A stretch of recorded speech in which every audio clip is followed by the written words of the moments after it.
Okay. Test 1, 2, 3.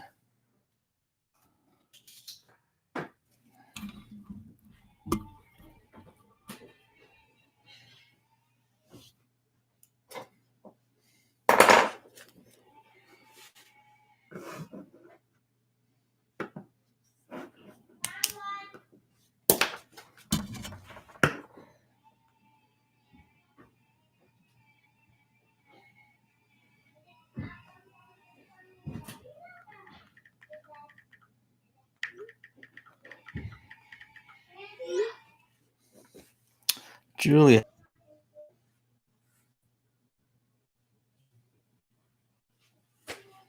We're just going to wait a couple minutes for everybody else to get on, and then we're going to start. Julie, you're doing step 1, correct?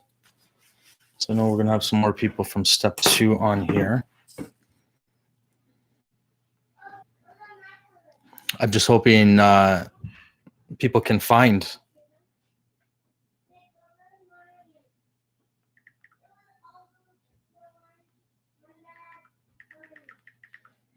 our link. But yes, we're going to start in about a couple minutes, guys. Hello, how are you, hun? Let me just get out of this one. There we go. So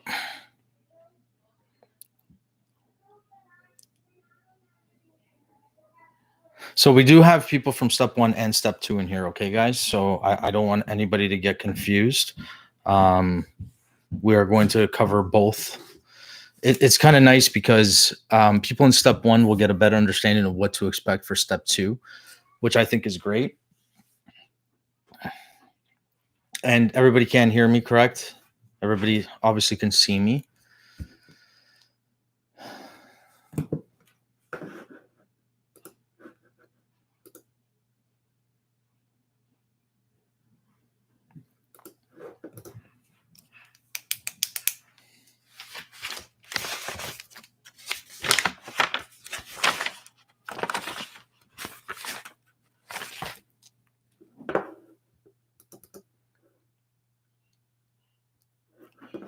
Perfect. Okay, really happy I purchased the app. I needed the help right now. Well, you got it. You're on. A couple of you. A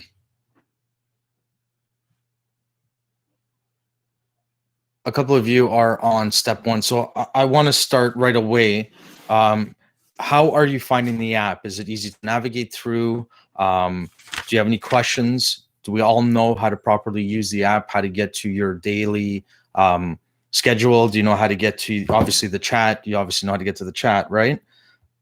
So do you have, first and foremost, any questions about using the app? We will start with that, and we'll clear that up right away. The app was designed to be very, very user-friendly. I don't get notifications right away. Okay, I'm not sure about that. If you have your notifications on, it might take a little while.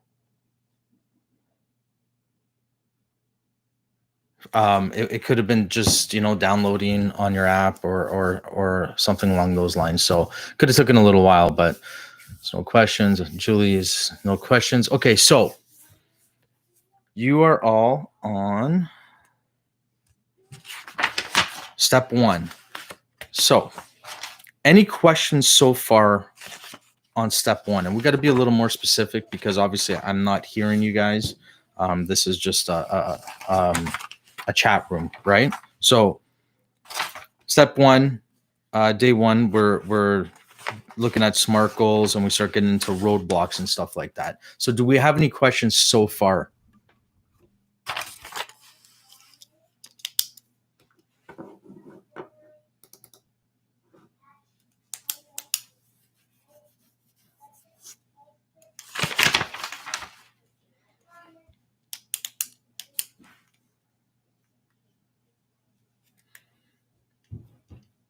So I get notified when the sections open up. It's right the next day, Tiffany. It's the very next day. Every day you will have something.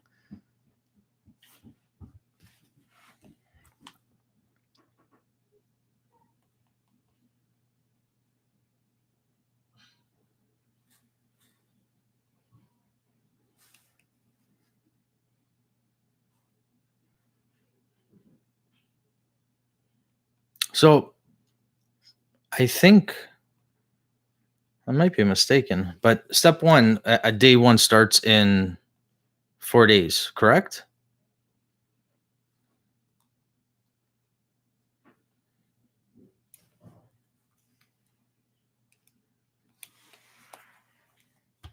And we're looking at, where we're headed, and we're looking at roadblocks, right? Okay. So let's look at that, for example, where we're headed. A lot of times anxiety obviously creates a lot of turmoil, right? It stops us from doing a lot of things that we enjoy to do. It really creates a lot of false realities, is what I call them, because it starts off with a small fear. Okay, it starts off with these small fears, and then before you know it, anxiety takes over. We have that one small fear, and I can't do this because of those fears, or I can't do this because of that, and then at the end of the day, what ends up happening, it's I just can't do it because of anxiety. So I'm going to give you a little secret that you're going to be looking into later on. Language is very important, and we do get into that later into the chapters. So right now, it's important to really pay attention to the language you're using. The I can't, I can't, I can't. For me, I learned to change that to I don't want to. Yeah, of course you can ask the questions. That's what we're here for. This is a Q&A. So I really need you guys to start asking questions. So what I was saying is the I can't, when you're using language and you're saying I can't, we're allowing anxiety to control us. Really start using I don't want to, because the second you're able to say I don't want to, it's you taking control back, as opposed to the anxiety controlling everything. When you say you don't want to, you're able to understand more of why you don't want to, and we're able to face those fears. Eddington, who is Eddington? I see Eddington, and I didn't see you on inside the chat. So I'm just curious to know who Eddington is.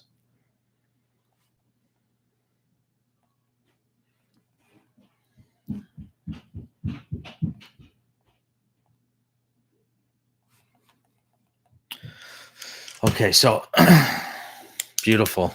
Okay, so what if my anxiety is stress induced? I know that there is really nothing in my way fear wise right now. Will the program help me? Well, of course it will, because the program is going to guide you into understanding and respectfully, of course, being aware of these stresses and where they're coming from. So we all have stress in our lives, right? The unfortunate reality is when anxiety is introduced into that stress, it really over amplifies a lot of these factors. Okay. I knew from myself from the past, when I was suffering from anxiety, and how I would react to things. Now, we don't really get into that until step two, when we talk about emotions. I'll give you an example. Fear is considered a very strong emotion. I disagree. I think fear is a reaction. Anger is a strong emotion. Anger to me is a reaction out of fear. So a lot of times when stress is introduced into our lives because of the anxiety, we need things to be done right away. Something will happen, and it's like you got to deal with it right away, and it's like we lose our marbles, right? I mean, when we have anxiety, when we suffer from anxiety, and we're introduced to a stressful situation, we need that handled. We need that done right away. And, all the physical symptoms of anxiety really start to show. So, of course, this is going to help you with the stress, because it really helps you put things into perspective. I hope that answered your question, but it definitely will help with all aspects of your life. The program is designed to really get you in touch with you again. It really helps you put things, it changes your priority sequences in life. It really helps you better understand yourself and why you might have the reactions you're having. With anxiety, more often than not, many of us who suffer from anxiety, it's hard for us to hold any type of relationships. It's hard for us to enjoy life. We lose touch of the things we once enjoyed. We lose a general feeling of who we are, or an understanding of things that we might have liked to do and why we don't like them anymore. The sad consequences of that are we don't really see the damage that it's doing. It's almost like, for example, somebody being drunk. Okay, if somebody consumes a more than usual amount of alcohol, for them their behavior is very normal. You know, you go up to a drunk person and say, well, you know, you're acting like this because you're drunk. You think they're going to say, yeah, you're right? It's not going to happen. You know, it's not going to happen to them. That's their normal. So a lot of times, us suffering from anxiety and depression, the decisions we make, the actions, our mindset, a lot of that is our normal, but it's anxiety induced.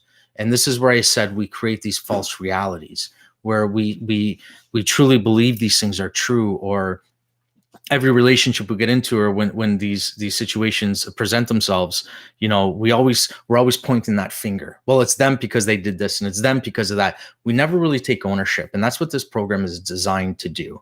So that's a very big point with anxiety, and it's important to know that a lot of these false realities we have created, usually people that are suffering really aren't living life. I don't want to say to the norm, because the reality is, what is normal? Okay, but the reality is that when anxiety starts taking over aspects of our life, we need to really recognize that maybe it isn't normal, right? That was a big step. You know, taking ownership is one of the hardest things to do, especially dealing with anxiety. It's very hard. But you know, for most of you that are on here, you know, you took a very big step taking this program. I think, you know, you should really be proud of yourselves for wanting to take the steps to better your lives. So, yes. Any other questions? I'm sure there's going to be a lot of questions once you start day one. But is there anything else that you want to know about, even to prepare yourselves moving forward? Hello, Karen. How are you? We were just going over the stuff in step one, Karen. So if you do have any questions about step two, please feel free to ask away.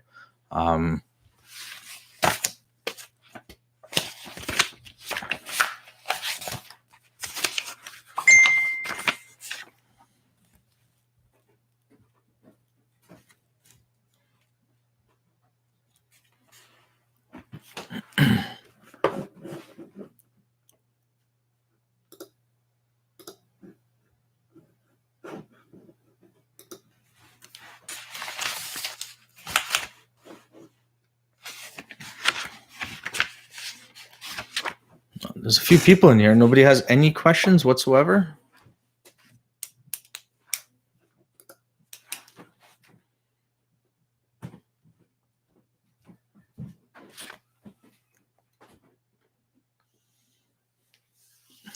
Or is everybody just enjoying staring at my shiny face?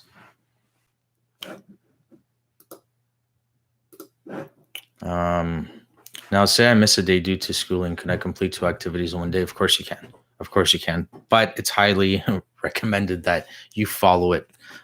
Follow the program, because mindset is a daily ritual, right? I strongly believe that, you know, by doing this every single day, it will help you and it will get you further ahead. Remember something, these programs are designed to not take away anything from your life, but make it better.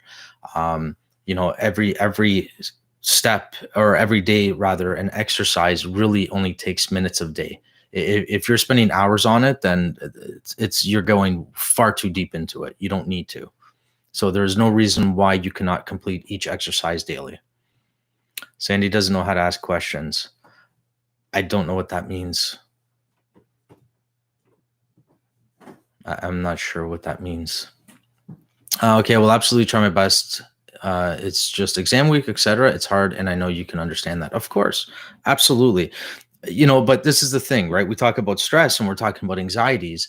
It's also important to take some time out in the day for yourself. And that's what this is. This is not designed to create work for you or anything that you're going to need to study. This is something that is designed for you to take the time for yourself daily, which is something everybody should be doing. So like I said, Tiff, it's really only mere minutes a day. It's really not that big, that much time consuming. So I strongly recommend you take that time for yourself, even if it's at the end of the night. You call me on the first day. Ouch. Well, listen, this is part of why I've been successful, because we got to say it how it is, right? I'm the person that will always tell you what you need to hear, not what you want to hear. The objective is to, get you to be where you want to be. And I feel there's only one way to do that. You keep in mind too, I have gone through all of this, right? I have been through this. I know what it takes to help somebody who is suffering from anxiety. I know what it takes and what is needed to help people with anxiety. Okay. So with all due respect, I want everybody to know that even if I do say something that might come across as harsh, it's all the best intentions there. And I don't mean anything bad by it. I don't mean anything rude by it. But also keep in mind, I remember when I was suffering and somebody would say something to me, like call me out on it, anger would be an immediate reaction. Embarrassment or my pride and ego would automatically come to the surface. And I want you to understand something. Pride and ego serve no purpose. They right and wrong serve no purpose. They serve purpose to pride and ego. There is no right or wrong. It's what works and what doesn't. That's how you have to look at it. There's no such thing as right and wrong. It's what works for people and what doesn't work for people. And when we talk about things like fail, because you're going to see that a lot with dealing with anxiety, failure, scared of failure, or thinking you did something and you failed. It's not failure. You can never fail. The only time you fail is when you stop. That's it. Failure is when you have given up. That is failure. No need to give up. You continue moving forward. Something you tried, it does not work. It's not that it was the wrong way. It's just it didn't work for what you were doing, or it didn't work for you. So you try something else because that way might work for somebody else. Oh my God, I finally figured it out. I was in the wrong place. Kelsey, hello. Kelsey, how are you? Thank you so much for the program. Each day I'm excited to learn more. That's awesome, Sandy. I'm glad to hear it. Well, going into the social worker field, I have to better myself. So I have to do the work and get through it, or I'll not be able to help anyone. I'm here for myself and to better myself. Amazing. And I'm so glad to hear that.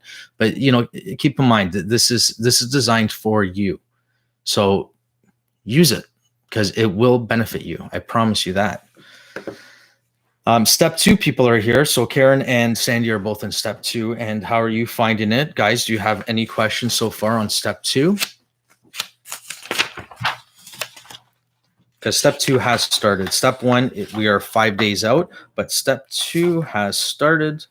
So you guys should have already done a few exercises, if I'm not mistaken. Let's see here.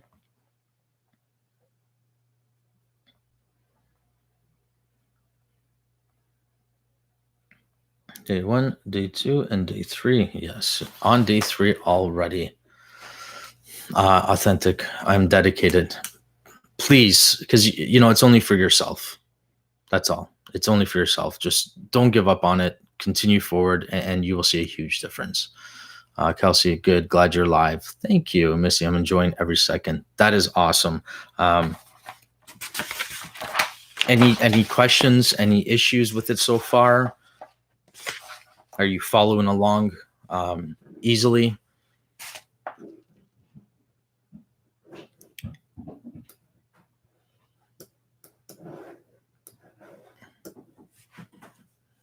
Remember, we tried to make it, I don't want to say simple, but we tried to make it as easy as possible. I'm so happy that the volume issues were fixed. That's good.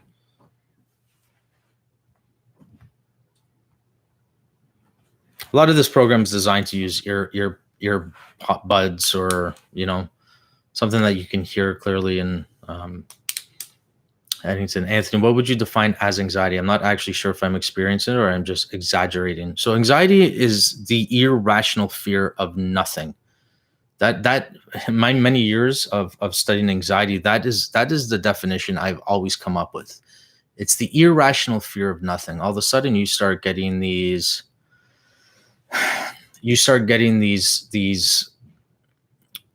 symptoms, and what it is, it's almost like an adrenaline rush is what it is.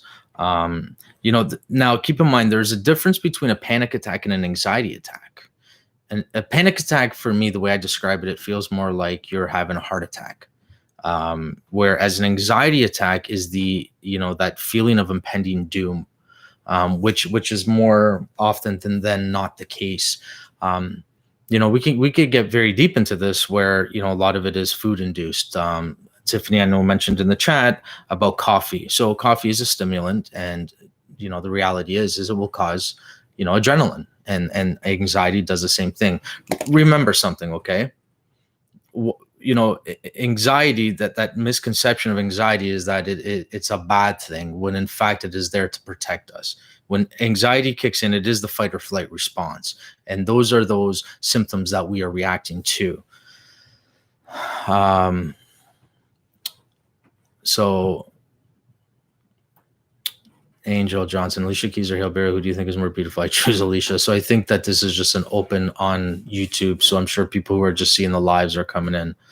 I think so. How do you know you're in one or the other? So a panic attack will feel like you're having a heart attack. You'll have that tightness in your chest, trouble breathing, and the symptoms are more directed towards the chest area. Whereas anxiety, you really have all these symptoms that you don't even know where they're coming from. So it's not really necessarily the chest. It's more of a feeling of doom.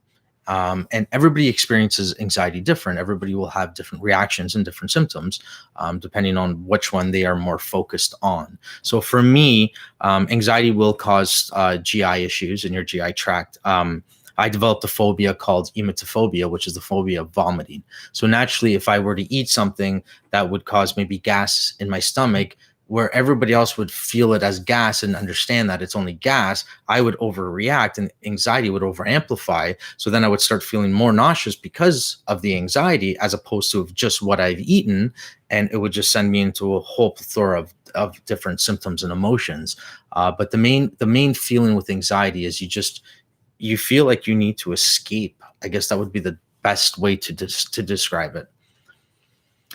Authentic vibes. I have been dealing with both, and they're one and the same. I will say that they are one and the same. I guess the best way to say it is it depends on what the inducer was. So it depends. It could, if it was a food you were eating, or if it was induced by there's a stimulant there, or if there was a trigger there.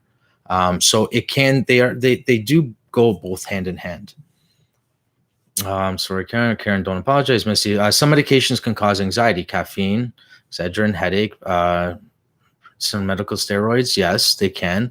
Of course, they can all induce anxiety. So, like, you got to remember something. This is cognitive behavior. Okay, this is patterns. You feel this way, it induces anxiety. You feel that way, it creates anxiety. You see this, it creates anxiety. All these triggers, all they are is they're patterns. So we all know how anxiety works. We all know how we create these false realities, right? And I'll go through this example again for everybody.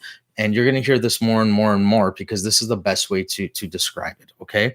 You are at a food court and you have an anxiety attack. Now, you have to remember the subconscious mind is who you are. It's over, like, I think 96% of your mind. Okay. The subconscious mind is amazing. It doesn't understand a joke.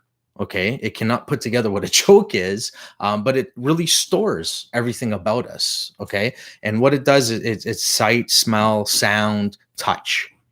And what it does is it attaches emotions to what we're seeing, what we're smelling, what we're touching. So now you're in a food court at the mall. You have an anxiety attack.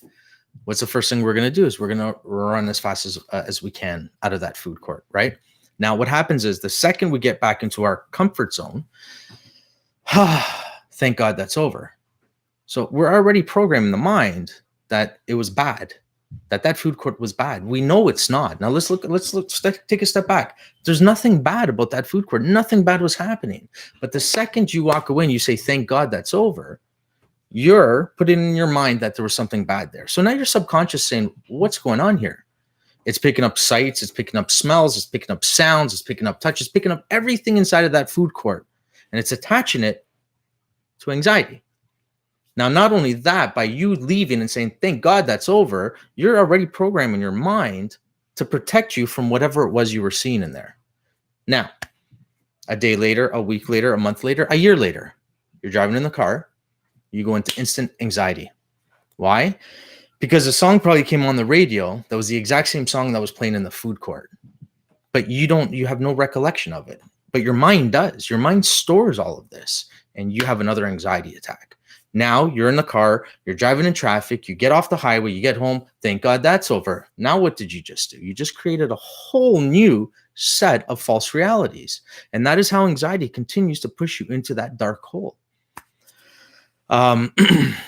What about being paranoid? Of course, because with being paranoid, remember, with anxiety, we need to get from point A to point B, and we cannot have anything in between. So what happens is in our mindset, our sympathetic nervous system is highly engaged, and our sympathetic nervous system is what kind of protects us, right? It kind of makes everything like suspicious, everything suspect, right? I better look at this, or I better think twice about this, or what is that person really doing, or what is this person going to do? That's our sympathetic nervous system, which is activated from the fight or flight response. And what happens then is dealing with anxiety, it is almost constantly overreacting. So you are naturally going to be paranoid more often than not. And, it comes with also having control. A lot of times when we talk about control, people who suffer are always trying to control things because they need things to be a certain way. Things have to be this way because of the anxiety. It's almost like we can't handle anything going from point A to point B and taking those detours. Remember, you should not be controlling anything in life. The only thing in life that you could control is your own emotions. Other than that, life is like a playground. Enjoy it. Have fun with it. If you're going from point A to point B and you got to take a detour, instead of overreacting like we would with anxiety or panicking or freaking out about it, look at it as an experience or an opportunity to experience something new. That's really it. So our lessons have been about feelings. I shared in chat about not being as social as much as I was my entire life. And recently I've decided that even thinking about dating again makes me backpedal. Of course it's going to, because that's your natural behavior, right? That is your pattern that you've been following. Okay. So if you're going to continue in that mindset, you're going to pedal back. So it's okay. Listen, guys, we are always going to pedal backwards with anxiety because we're going to try something and it's that fear comes in and we're going to pedal back. But the reality is that thought was never introduced into your mind. So you need to continue introducing that thought because it's just going to get easier and easier and easier. It's almost like, I don't want to say exposure therapy, but in a way it is. In reality, it is. It is like exposure therapy because you need to be exposed to it and then understand, okay, I'm safe. Did anything happen? What went wrong? And I talk about this in chapter 2 and step 2. The objective of this program, guys, is to get you to be vulnerable. And I know a lot of people have trouble with that. Even just saying the word vulnerability, it's like, oh, that's a bad thing. We've been programmed to believe that that's a bad thing. The reality is it's not. It's not a bad thing. We lose that relationship with vulnerability, once we start getting into our adult life or even into our teenage life. Okay. And we become naive. We become naive. We believe that these things are going to hurt us. We believe that these things are there to or designed to cause interference with our life. Okay. Now I'll break it down for you like this. You have a child that you're teaching to ride a bike. 9 out of 10 times that child is going to fall and they're going to hurt themselves on that bike. That's almost a given, right? Now the child falls off the bike and they hurt themselves and they run away from the bike. They're going to believe that every bike out there is out there to get them, that every bike is going to hurt them, that I need to stay away from bikes. It's not the reality. That would be them being naive. Okay. Now they decide not to ride a bike anymore. And there's something about the freedom that comes with riding a bike. Subconsciously, they're going to see their friends riding bikes and they're going to come out with a subconscious depression. Okay. And that's going to further push them into a deeper hole. Now, the better thing to do is understand that I might hurt myself, but I'm going to prepare myself for it. I'm going to learn about the bike. I'm going to practice the bike. I'm going to do all these things in order for me to finally achieve my goal of riding that bike. You're going to get hurt and you might get hurt. Sorry, I don't want to say you're going to get hurt because you might get hurt. But by preparing yourself for it, you are going to be better prepared if that hurt does come. I hope that makes sense. So we can't lose our relationship with vulnerability. Because look at children, they're so curious, and they just want to learn, and they want to grow, and they got to try new things. You can't be that bubble wrap parent, or else your child's never going to learn anything. And it's the same thing as being an adult.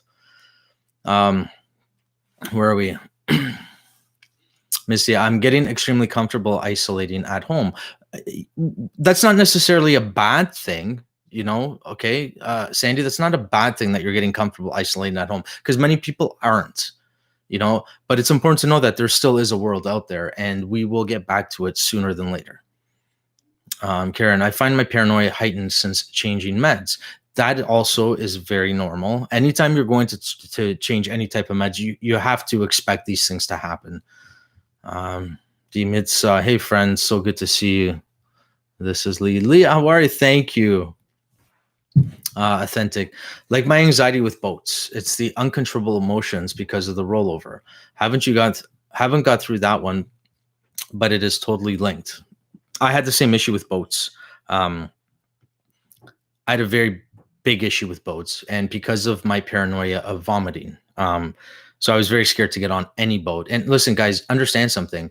My anxiety still presents itself when doing different things, but I push through it. And that is what's helped me grow and do all these great things that I have been doing, like flying, for example, or like Tiffany is saying, boats. I decide to conquer my fears by doing exactly what I've learned with this program. I challenged myself, but I also prepared myself. So I'll give you an example with boats. We went to the harbor, Toronto Harbor, and they have a taxi boat. And it took me a good 3 hours before I even got on that boat.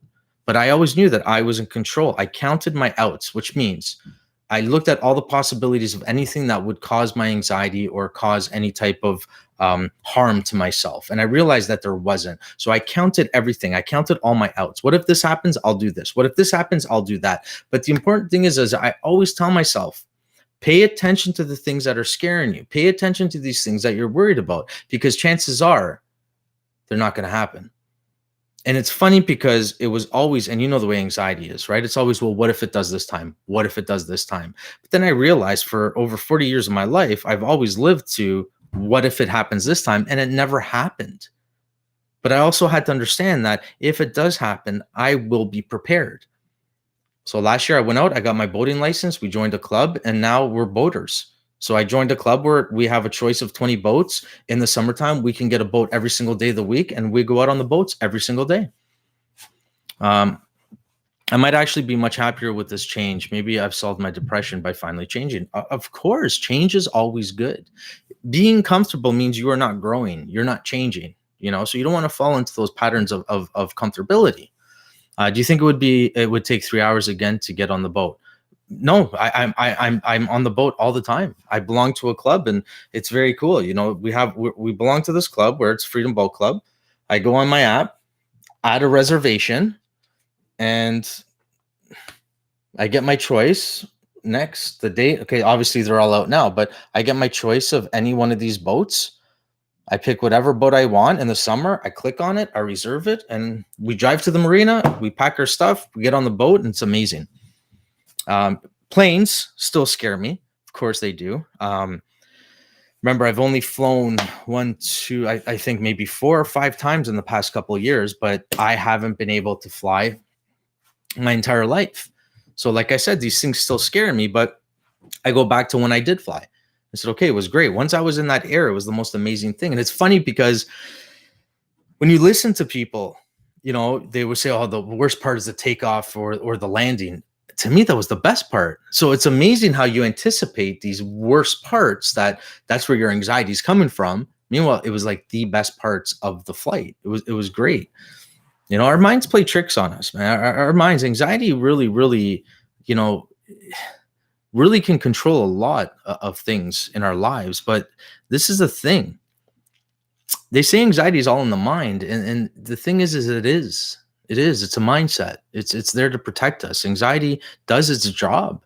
We have these feelings, we have these thoughts, and anxiety does its job. The difference between that and generalized anxiety disorder is it's our mindset. This is our pattern. This is something we've programmed.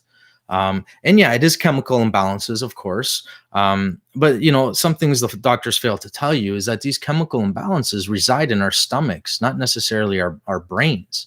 And a lot of people, they get upset when they hear that you have a chemical imbalance. Well, it's an easy fix, because, like I've said before, anxiety is highly induced by foods we're eating. Serotonin, which most of us with anxiety usually have OCD.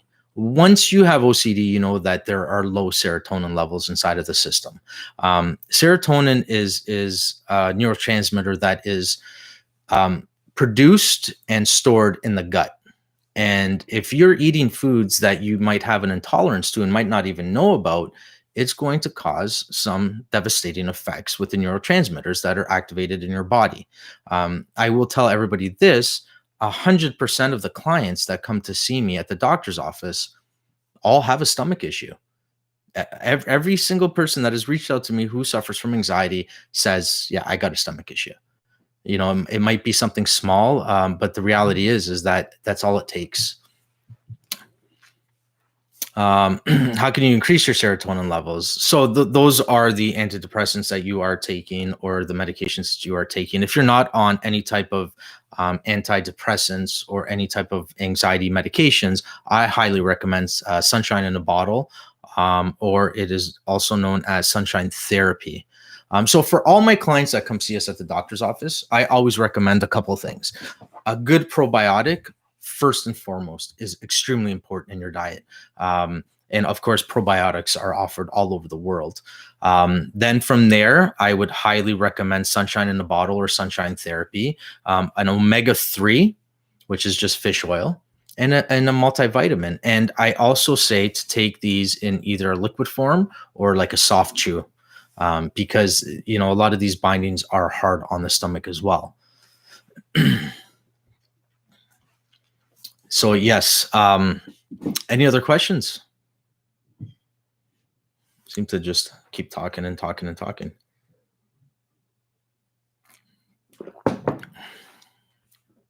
Also, Karen, it's important to know, I remember we had that with you. You don't want to get serotonin syndrome, because it will be like your anxiety is never going away.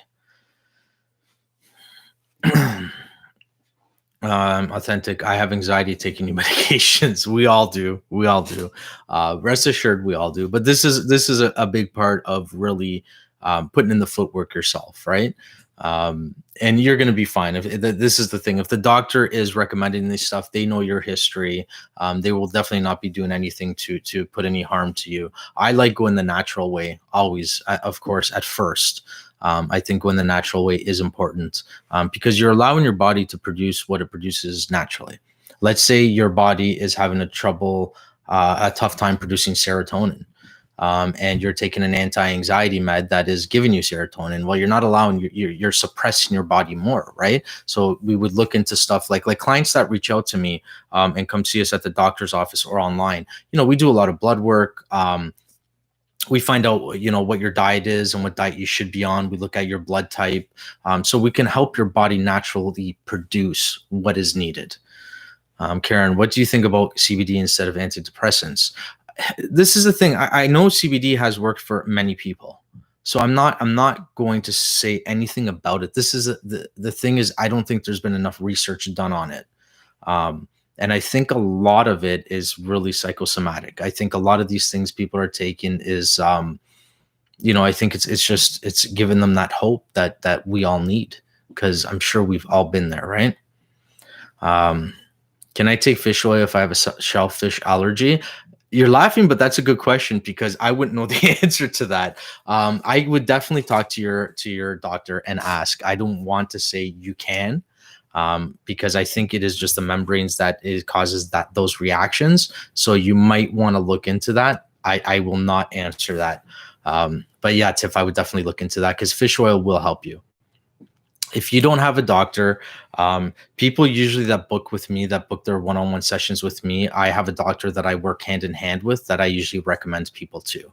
So if you don't have a doctor and you have booked a session with me, I can definitely pass you on some information for a doctor that I work with. Eddington, and anxiety comes in many types and levels. I can cope with others. I can cope with others are more debilitating. What can we do to just level out? I hear find a distraction or go for a walk or meditate. What do you do?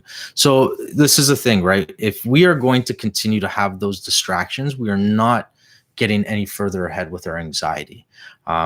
So the best thing you can do is when you're having these anxiety attacks is really do the homework, really do the work yourself. What is going on? Where is this attack coming from? Now, don't think it's going to go away right away, because it's not.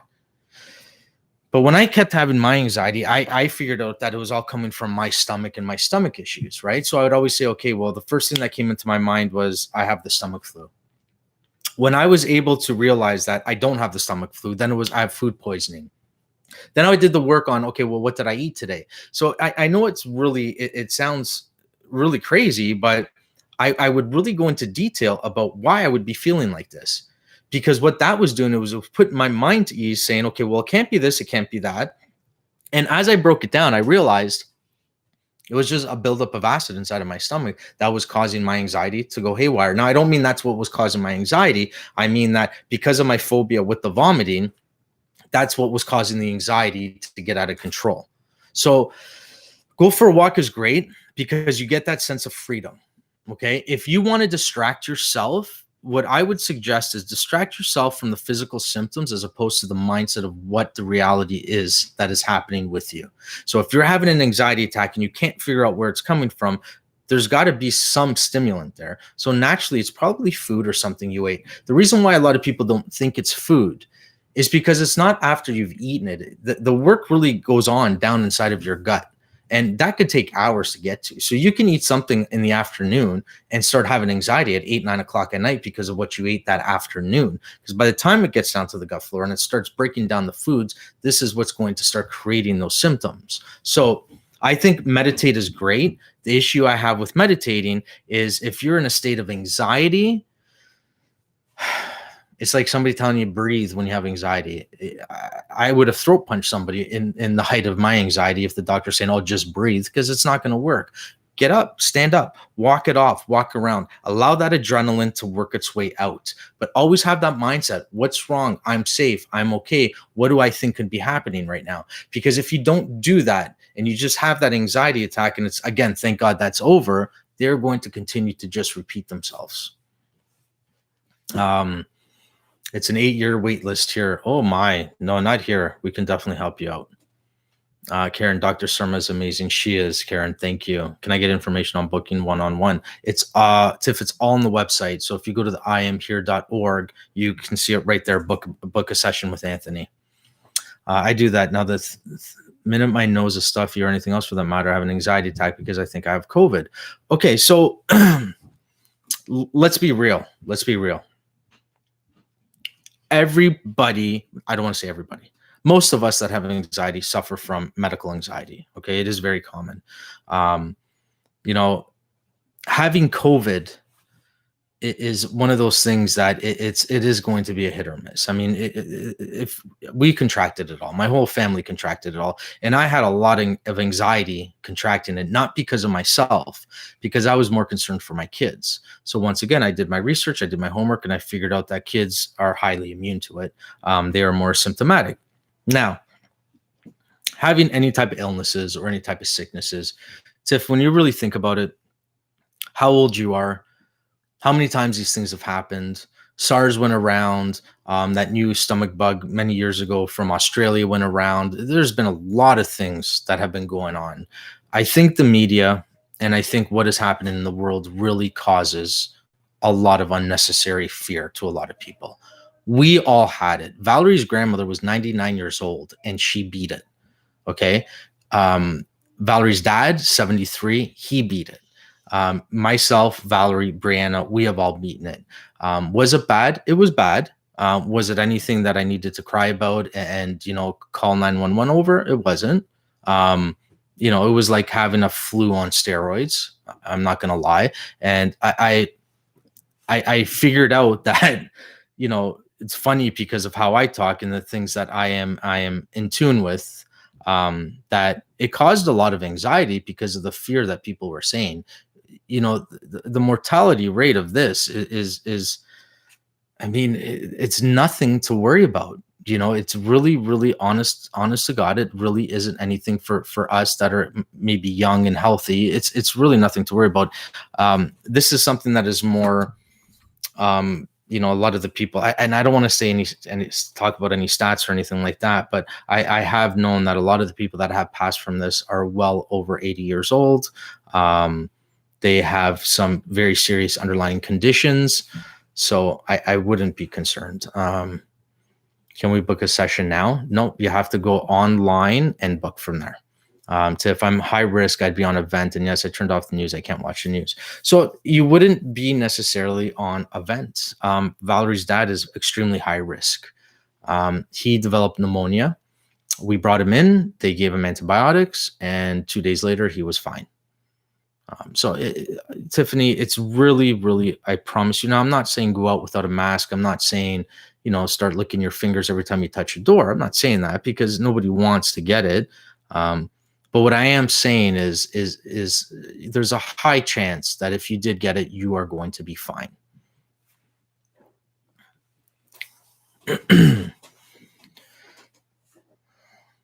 So, any more questions regarding the program? I know step 2 is on the next couple of days, are on day 3 already. So I want to make sure that we have all the questions answered. You'll be fine, Tiffany. I promise. I give you my word. You're going to be okay. It's going to be fine. We always try to look at the positive with those negatives, right? So even though we did contract it, we thought, okay, well, look, the kids are fine. I didn't have to worry about that. We all got it. So now we built up an immunity to it.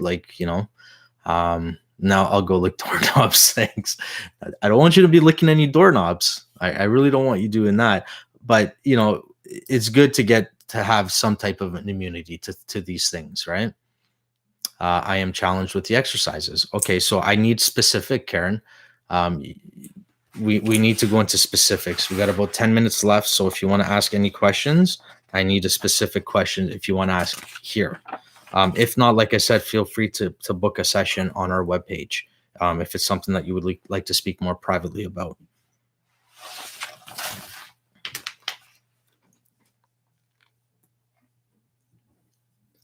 I was terrified for you guys because it creates literally gas in your lungs. I didn't hear that. I do know that the virus kind of attacks the cells in your lungs, and that's where the cough comes from. But we've been fine. I still don't have taste. I don't have my sense of taste back or my sense of smell back. I mean, if you all know my wife's cooking, that's not necessarily a bad thing. So I'm not complaining. But I know it's starting to come back slowly. Other than that, we've had no issues. We've been perfectly fine.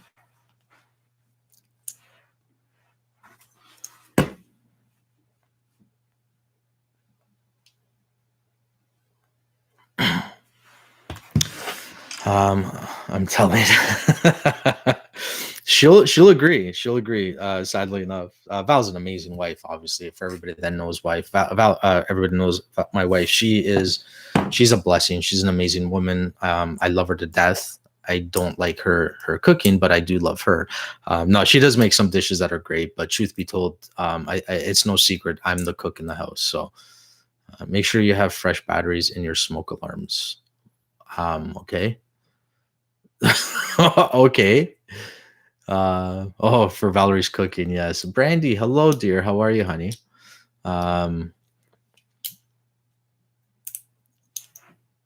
So I'm glad you guys are doing good. I'm glad you guys are following along with the app. I'm glad it's helping. I'm excited for the step 1 people to start in 5 days. That's going to be great. We are obviously going to continue with these webinars once a week for everyone to help. It'd be great if, because you may not smell a fire, there's enough of us here, Sandy. You don't worry about us. No need to worry about us. We're perfectly fine. But if you have no more questions, guys, we can get off. I'm glad everybody's doing good. I'm glad, you guys are enjoying it. Now I will add this. When we did step 1, the beta testing, we filmed those videos how you see it right now. When we did step 2, we got into a studio, which was great because we had a beautiful background. We did a lot with it. The problem is, though, is after recording step 2 is when COVID happened. So we weren't able to get into the studio. So we had to make a decision. It was either let's just film the same way, the same raw style, because apparently that's what people liked. People like just me sitting here talking in front of a computer as opposed to sitting in a studio. So, like, once again, that's how you turn those negatives into positive. I was really, really upset. I was like, we can't get into the studio. It's going to be a year before we can finish off the rest of the steps. What are we going to do? And then when we looked at everything, it was, listen, people liked it better when you were just sitting in front of your computer. And not only that, I was able to get the videos out a lot faster, and we were able to finish the app faster. So I'm just warning everybody there, not necessarily a warning, but that's where we're at there. But yeah, guys, that's it. If you have any more questions, ask. If not, we're gonna get off, and you guys can go back and enjoy your night. And Anthony, I am enjoying the program. I am thankful for the countless hours you put into it. Thank you, Karen. That means a lot. There's a lot of us that have been working. None of you have met Roger yet. Roger and Sarvi are teamed up with me, and they have been working nonstop. We have really, really been putting a lot of work and time into this. Everybody's been great. Everybody's been wonderful. It warms my heart and it brings tears to my eyes, the amount of work these people are doing because they believe in this program, because they believe in what we are doing to help people. So I found that to always be such a blessing and such a beautiful thing. So there is a whole team of people behind this app, behind this program, which is great. I've met Roger in our program. Roger's a blessing, Sandy. Roger has been a blessing from when we first started, and his beautiful wife, Sarvi, as well. Sandy, let me tell you, they work sometimes 14, 15 hours a day. So it's great. It's been awesome. But yeah. So yeah, guys, so that's it. We're going to get off. You guys are all amazing. Everybody knows how to get in touch with us. We are going to direct everything to the website, so it just makes it easier for us to keep track and keep our notes. So if anybody does need a session, please feel free to easy just to go on the website and you book it in. If not, I will be active in the app. If you do have any questions that are a quick answer to in the app, ask away. If not, write them down. Don't be scared. Write down your questions, save them for our weekly webinars, and we'll take it from there. So that's it. Good night, everybody. I'm glad to see you guys are enjoying the program, and we will definitely see you next week. Bye, everybody.